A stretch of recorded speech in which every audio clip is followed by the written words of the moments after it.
El día de hoy para mí es un honor, un privilegio poder platicar durante algunos minutos con Francisco Labastida Ochoa, que viene aquí a este espacio. Pues uno, para comentarnos sobre su libro, sobre su autobiografía, La duda sistemática, y pues para platicar de muchas cosas. Siempre es un honor poder escucharte, poder leerte y poder platicar contigo. Francisco Labastida, bienvenido. ¿Cómo estás?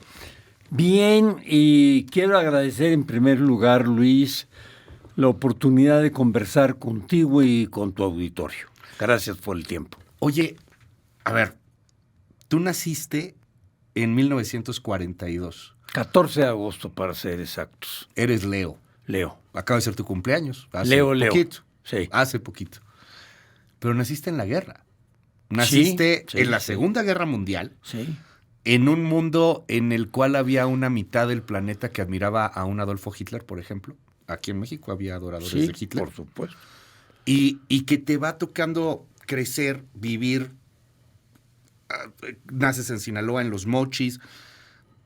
Hasta el día de hoy, yo quisiera primero preguntarte, ¿qué has visto en estos cambios? Es muy difícil hacerlo simplemente en una respuesta, lo sé, pero ¿son Méxicos muy distintos? ¿Es el mundo muy distinto? ¿O hay muchas cosas que parecen iguales y que pareciera que la historia es cíclica? Bueno, Herodoto decía, el filósofo, Sí. que lo único que no cambia es que todo cambia. Así es. Sí, sin lugar a dudas. Las aguas del río que me bañan ahora no son las aguas del río que me bañan ahora. Una Sí, cosa por el estilo, decía Heráclito también. Sí. No, un hombre nunca se puede bañar dos veces en las mismas aguas de un río. Así es. Es cierto, todo cambia. Muchas cosas han sido para bien, las transformaciones. México fue durante varias décadas el ejemplo de América Latina. Era, digamos, el modelo a copiar.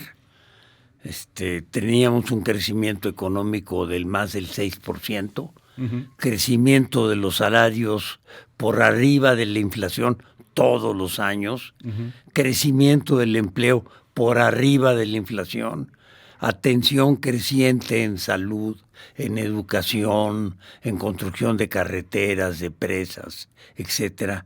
Fue un periodo de unos 30 años muy buenos para el país. Causa o razón, yo creo que buenas decisiones de gobierno. Obviamente, una gran participación del sector privado. Pero, digamos, si tú tienes una gran inversión total, pública y privada, tienes un gran crecimiento económico. Así es. Y nos hemos olvidado de ello. Yo me acuerdo, yo fui subdirector de inversiones públicas. La inversión pública era el 25%, la cuarta parte del presupuesto. Hoy es el 4% del presupuesto. ¿Sabes? Venía de ahí Se una desplomó detonación económica. la inversión pública. ¿Y qué causas le ves? O sea, porque también, pues es un país muy distinto en un mundo muy distinto, en donde se abre inversión privada, en donde ahora estamos globalizados, conectados. ¿Por qué se cae esa inversión pública, por ejemplo? En buena parte porque las empresas públicas han dado muy malos resultados. Okay. Pongo, por ejemplo, Pemex. Pemex es la empresa petrolera más endeudada del mundo. Pemex pierde en refinación de petróleo cerca de $34 por barril y le cuesta más de $30 sacar un barril de petróleo del fondo de la tierra. Una mala productividad, una mala administración. Un sindicalismo abusivo. Un sindicalismo abusivo. Excesiva corrupción por todos lados. Okay. Un conjunto, mala tecnología, mal mantenimiento de las instalaciones. Entonces hay que hacer operaciones de fondo y hay que primero reconocer los problemas en su real dimensión y segundo atacarlos con decisión, con valor civil y con las gentes más capaces para hacerlo. ¿Hay que reconocer los problemas? Sin duda alguna. Y hoy día, ¿qué ves en el gobierno? Porque hay mucho ruido, hay mucha carga ideológica, hay mucho escándalo, estridencias, y no necesariamente muchas acciones. Estamos empezando un nuevo gobierno. ¿Qué ves en este momento actual en México? A quien lógicamente, independientemente de las filiaciones políticas, pues uno le tiene que desear como mexicano, claro, que la próxima presidenta le vaya bien, porque en esa medida nos va bien al país, pero no veo consistencia entre lo que se declara y lo que se hace. Por ejemplo, dicen, tenemos una gran oportunidad, y es cierto, con el nearshoring, para traer grandes inversiones a México. Sí, nada más que las acciones van en sentido contrario, inverso. Por ejemplo, la generación de electricidad va a estar 55% de la CFE y 45% privadas. Entonces quiere decir que el crecimiento de la inversión privada la vas a limitar a la capacidad de crecimiento de la CFE. Sí, claro. Oye, le voy a comprar la energía en primer lugar a la CFE. Oye, pero vale el doble la energía que produce la CFE que la que produce el sector privado. ¿A quién va a acabar pagándolo? Las empresas y nosotros los usuarios. No, pero las empresas, y yo te lo pregunto porque además viniendo de Sinaloa, fuiste gobernador estando en un estado del norte y habiendo sido secretario de Energía, conocedor de estos temas, pues tú tienes una empresa tipo Amazon, ¿no? Que ya dijo que va a venir a hacer una inversión importante. ¿Dónde quieres entrar? ¿En el norte del país o en Texas? Ahí está barata la energía, ahí hay Estado de Derecho, ahí hay seguridad. Digo. A ver, en mi opinión personal, lo dice también Naciones Unidas, no voy a decir que es mi opinión personal. Sí, o sea, no te lo inventaste ahorita. No me lo acabo de inventar. Sí, están cosas básicas, elementales para que el nivel de la vida de la gente suba. Primero, tienes que tener energía disponible, seguridad pública disponible, vías de comunicación disponible y crecimiento del salario por arriba de la inflación. Son las condiciones básicas que dice Naciones Unidas. Me resultan totalmente lógicas. Bueno, ¿dónde están? Pues aquí no. Lo que se está haciendo, por ejemplo, en materia de seguridad pública, está atacando a los problemas que pueden existir, que existen en el sector federal de la justicia federal. Pero el 97% de los delitos son del fuero común, son competencia de los estados. Déjame platicar de estos temas de seguridad. Tú fuiste gobernador de Sinaloa hace poco más de 30 años. Hoy tu estado... Y tuve buenos resultados, ¿eh?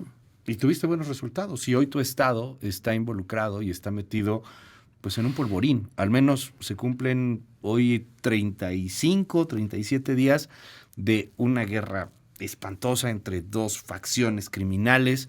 Hemos platicado con mucha gente de allá, han venido gentes de Sinaloa, inclusive aquí, a pedir pues apoyos del gobierno federal, a pedir apoyos también, inclusive hasta empresariales. ¿Qué está pasando con el Estado de Derecho en México? ¿Qué está pasando particularmente en tu estado que conoces muy bien? Bueno, al cual no has podido ir desde hace mucho, entiendo, ¿no? No. Estás exiliado. Más que exiliado. Por decisión propia no voy. A ver. Yo mandé a hacer... Bueno, primero me ofreció López Portillo ser candidato a la gubernatura. Le dije que no estaba preparado y que me disculpara que no podía aceptar el ofrecimiento. Y me dijo, ¿por qué no está preparado? Porque yo sé de economía y de planeación, pero no sé de seguridad pública.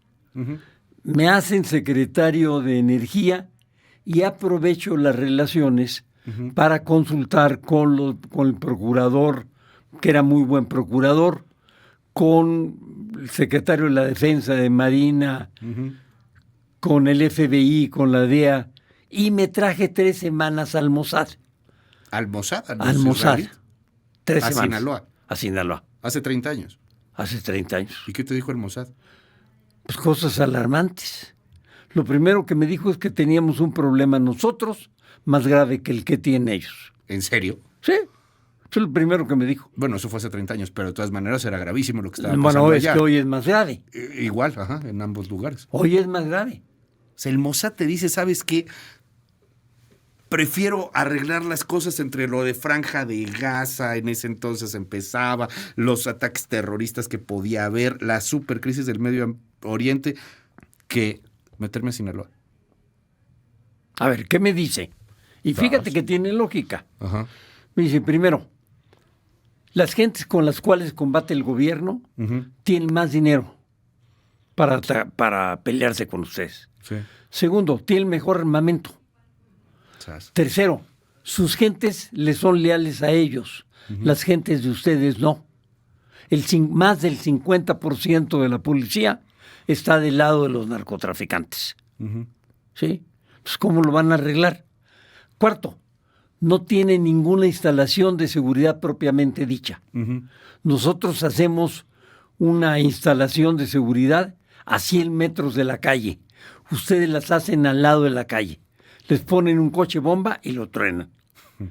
Les ponen de defensa una especie de ladrillo y se olvidan que un cuerno de chivo pasa 3 ladrillos. Problema, claro. O sea, no tienen instalación de seguridad. Nos hacemos los equipos, el equipamiento para que pasen tanques de 120 a 140 toneladas. Ustedes hacen una instalación para que pasen camiones de 30 toneladas. Su personal de la cárcel está absolutamente inhabilitado, no tienen policía preparada, es un desastre. No tienen equipos de radio que estén protegidos, todo lo que habla la policía lo escuchan los narcotraficantes, entonces no tienen salida por ese camino.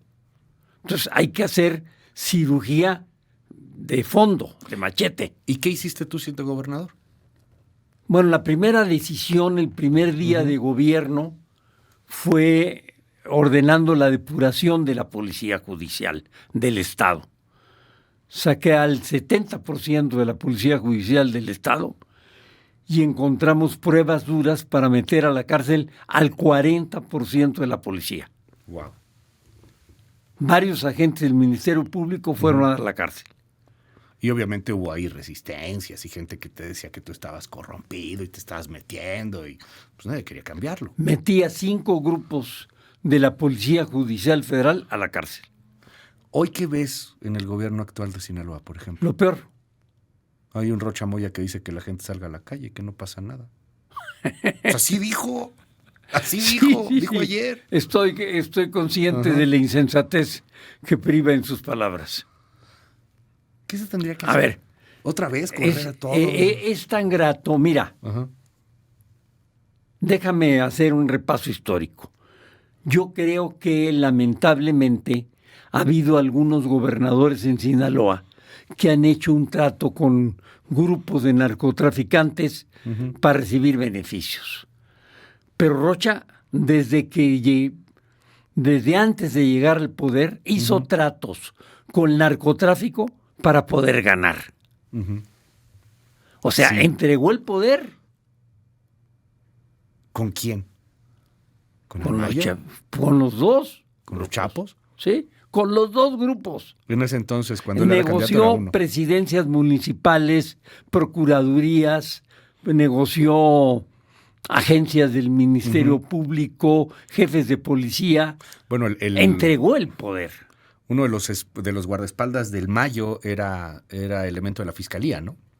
Bueno. Si no me equivoco. Digo, ¿quieres mayor explicación? Entregó el gobierno. Veo a la presidenta que lo respalda, a la 4T que lo arropa. Yo creo que es un grave error. ¿Qué tendría que pasar? A ver, fue 7 veces, si la memoria no me falla, el expresidente López Obrador a Badiraguato. Sí, a la cuna del Chapo. Badiraguato tiene 5,000 habitantes, Luis. ¿Qué votos va a captar ahí? Bueno, decía que estaba olvidado ese pueblo. Por que favor. había que inaugurar la carretera. Por favor. Tiene acceso por carretera de 1 hora, más o menos, a Culiacán. Sí. Era la carretera, decía el presidente. Por eso, pero hacia arriba es la sierra.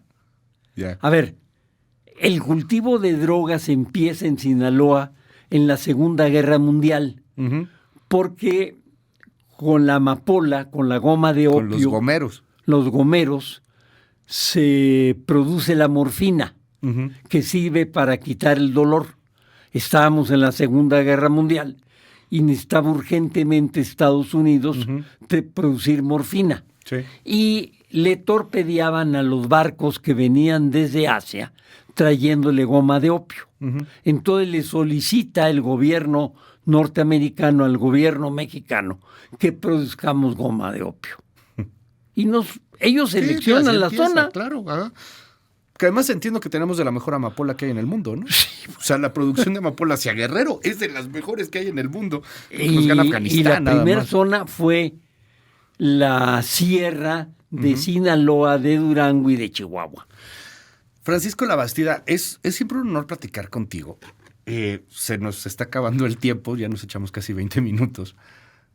Pero yo quiero preguntarte algo. ¿Qué viene en tu vida? ¿Qué va después de esta obra? La duda sistemática. ¿Y por qué este nombre? ¿La duda siempre? ¿Dudar y dudar y dudar como René Descartes o cómo? Dudar, dudar y dudar porque yo tuve que tomar por las circunstancias de la familia una decisión a los 17 años. Me ofrece mi familia que me pasan unos negocios que tienen en Sinaloa y en Sonora y que luego que me vaya a estudiar a Estados Unidos ingeniería y que luego me van a ayudar para que sea empresario y me vaya económicamente bien. Yo estaba estudiando en la Ciudad de México y me pongo a dudar, le digo, me lo ofrecen en septiembre. Y me acuerdo, le dije, oye, las inscripciones son en diciembre, déjame pensarlo. Y me meto a psicoanálisis, 17 años. En la época en la cual ir a psicoanálisis es que estabas loco. Sí. Pero digo, oiga, quiero conocerme mejor. Quiero ver cuáles son las ambiciones y los objetivos de mi vida. Y yo había tenido el ejemplo de mi padre, que era médico. Teníamos una hacienda, tenía la familia una hacienda en Jalisco, a la cual le tomaba 2 días llegar desde Guadalajara. Un día en camión y un día a caballo. Entonces, atendía a gente, se llevaba a la enfermera y cajas con medicinas para atender gratuitamente a la gente, porque no había ni médicos, ni enfermeras, ni medicinas. Entonces, el ejemplo, pues me pegó, se me metió. Ni modo. Entonces, ¿por qué digo la duda sistemática? Porque arranca y luego, bueno, empiezas a leer y dices, Karl Popper decía que la razón tiene que conducir el destino de tu vida, el filósofo alemán. ¿Qué te ocurre? Que tienes que pensar bien, tienes que tener un buen diagnóstico y tienes que saber con certeza cuáles son tus objetivos, cuáles son los instrumentos, cuál es la estrategia y cómo puedes lograr lo que te planteas. Tú eras un tipo muy adelantado en ese momento. Tendrías 17 años, me decías, fuiste al psicólogo, fuiste a un psicoanálisis, en un momento en donde si hoy día sigue siendo un tabú, en aquellos entonces, bueno, pues era peor, ¿no? Pues ¿qué le pasó a Francisco? Está loco, ¿por qué va a haber este señor? Oye, pero citando a Popper, citando este asunto de la duda sistemática, y con esto cierro, Francisco, preguntándote con muchas cosas en el tintero, pero con esto cierro. ¿Cómo ves a esta sociedad que pareciera que ya no tiene la duda sistemática, sino el impulso sistemático? La generación de los 9 segundos de retención de atención. La generación de la dopamina que invade los cuerpos porque quiere la recompensa inmediata. La generación a la que cada vez le vale más y más y más cacahuate lo que pasa en México, en el mundo, en la política, en los periódicos. La generación que ya no lee periódicos tampoco. La generación del celular, exacto. Y se enteran por esto Claro. en 20 segundos. Sí. Yo por eso admiro el trabajo que haces, porque informas, porque parte de nuestro problema es que no sabemos con exactitud qué es lo que está ocurriendo. Es una sociedad que le falta información y es una sociedad que le falta análisis. Y además caen en las manos de quien manipula la información, porque es un mundo de mentiras el que estamos viviendo. Es un mundo de engaños, de manipulación. Y gana el más gandalla. Y Gana el que controla la información. Así es. Con 20 segundos puedes manipular a quien quieras. Así es. 9. Y lo que decía Goebbels, mentira repetida miles de veces se convierte en verdad. Francisco Labastida, gracias Francisco Labastida Ochoa por venir con nosotros. Y Gracias a ti. Y le quiero recomendar el libro, La duda sistemática, es la autobiografía de Francisco Labastida, está disponible en todas las librerías, está disponible en audiolibro también, está disponible en formato digital. En Amazon. En Amazon lo puede ahí buscar, lo puede tener en digital en inmediato. Amazon, Sanborns, Gandhi, cualquier lado. Ahí está. Mil gracias, Francisco. Gracias a ti, Luis, por la tarea que realizas. No, hombre. Es vital para un país. Muy generoso. Gracias. Al contrario. Gracias.